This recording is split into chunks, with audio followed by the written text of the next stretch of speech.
Okay, hello everyone. In this video, we are going to discuss about DNS cache poisoning.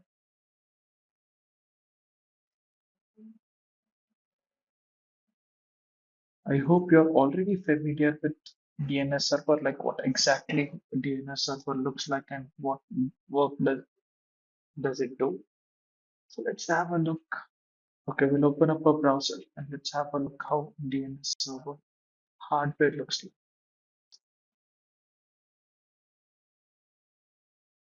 Here you can see the image. This is how a DNS server looks like. Okay. So before getting into DNS cache parsing, let me explain you what exactly a DNS server does. So this is a DNS server. Now let's assume this is a client. So let's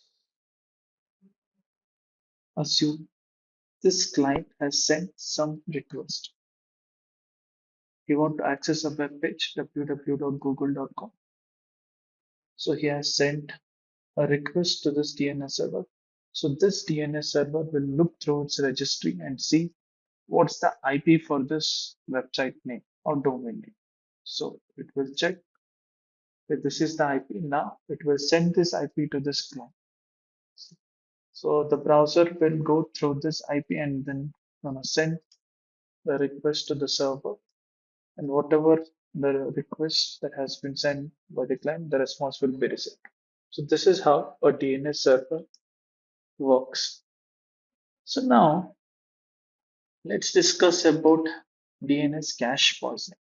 So we are already familiar with DNS server and its functionality. So there is a cache memory in DNS server called DNS cache, which will again store all the IP address of all the domain names. So let's assume this time the client will send a request to this DNS server for www.example.com.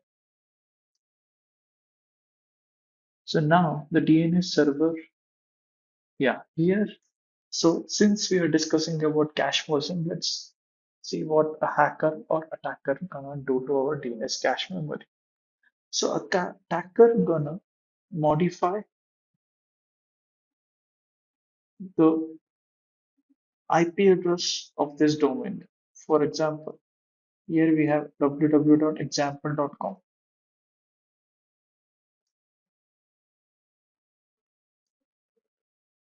So the real IP is 8.8.6.7. So this attacker gonna send some specially crafted packets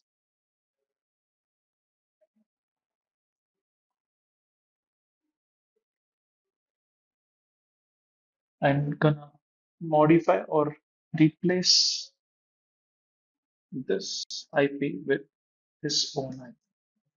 He's gonna, for example, he's gonna remove 8.8.6.7 and replace it with 8.8.1.1.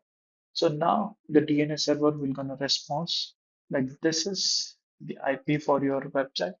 So instead of sending requests to the original server, this client gonna send the request to the fake website or fake server created by the attacker. So this is how once he gets the response, he's gonna click on some malicious file or he'll download some malicious tool.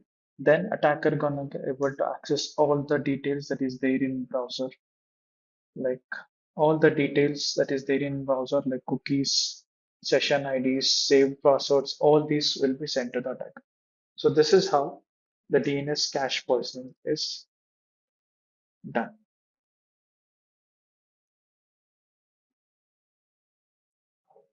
I hope it's clear. That's it from this video. Thank you so much.